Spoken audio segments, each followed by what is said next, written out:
అనపర్తి శాసనసభ్యులు నల్లమిల్లి రామకృష్ణారెడ్డి పెదపూడి మండలంలోని అన్ని శాఖల అధికారులతో మండల ప్రజా పరిషత్ కార్యాలయంలో సమీక్ష సమావేశం నిర్వహించారు. ప్రస్తుతం అధిక వర్షాలతో వాతావరణ సమతుల్యతతో ఆరోగ్య సమస్యలు వచ్చే ప్రమాదం ఉందని, వైద్య మరియు ఆరోగ్య శాఖ సమన్వయంతో పనిచేయాలని ఆయన సూచించారు. ఇటీవల పెదపూడి మండలంలోని పలు గ్రామాలలో దొంగతనాలు మరియు గంజాయి రవాణా అధికంగా జరుగుతున్నందున పోలీస్ శాఖ వారు మరింత దృష్టి సారించవలసిన అవసరం ఉందని రామకృష్ణారెడ్డి తెలియజేశారు. మండల అధికారులతో సమస్యలపై చర్చించి మండలంలో సమస్యలను పరిష్కరించే దిశగా అధికారులందరూ బాధ్యతగా కర్తవ్యాన్ని నిర్వర్తించాలని ఆదేశించారు.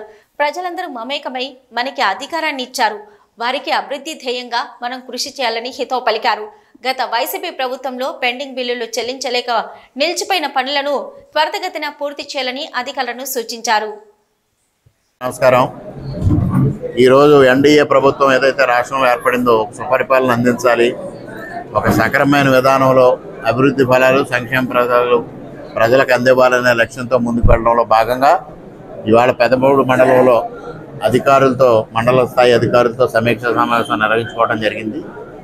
మరి ముఖ్యంగా అనేక శాఖలకు సంబంధించి వివరాలు తెలుసుకోవడం, ఇవాళ ప్రధానంగా ఏదైతే రోడ్ల వ్యవస్థ కానీ, నీటిపారుదల వ్యవస్థ కానీ, మురుగునీటి వ్యవస్థ కానీ, అదేవిధంగా ప్రజా పంపిణీ వ్యవస్థ కానీ, ఇవన్నిటి వ్యవస్థల్లోనే అనేక లోపాలు ఏర్పడడం చూసాం. వాటన్నిటినీ సరిదిద్దాలి. ముఖ్యంగా తాగునీటికి సంబంధించి కూడా అనేక సమస్యలు ఉన్నాయి. ఇవన్నిటిని ఏ విధంగా చక్కదిద్దాలనే దానిపైన అధికారులు అందరితో మాట్లాడడం జరిగింది. ముఖ్యంగా ఇవాళ ఏదైతే ప్రభుత్వం వచ్చి 40 రోజుల వ్యవధిలోనే అనేక కార్యక్రమాలు తీసుకోవడం, అనేక అభివృద్ధి కార్యక్రమాలకి ప్రణాళికలు తయారు చేయడం, కేంద్ర ప్రభుత్వం నుంచి సహకారంతో అనేక కార్యక్రమాలు చేయడం జరుగుతోంది.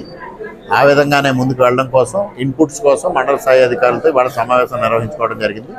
మరి ఈ కార్యక్రమానికి కూటమి నాయకులు, అదేవిధంగా మండల స్థాయి అధికారులు అందరూ వచ్చారు. వారందరికీ హృదయపూర్వకంగా కృతజ్ఞతలు తెలియజేసుకుంటూ ఇక్కడ నుంచి 5 సంవత్సరాల పాటు అభివృద్ధి ధ్యేయంగా, సంక్షేమ ధ్యేయంగా సుపరిపాలన అందించడం కోసం మేమంతా కృషి చేస్తామని సందర్భంగా తెలియజేస్తాం.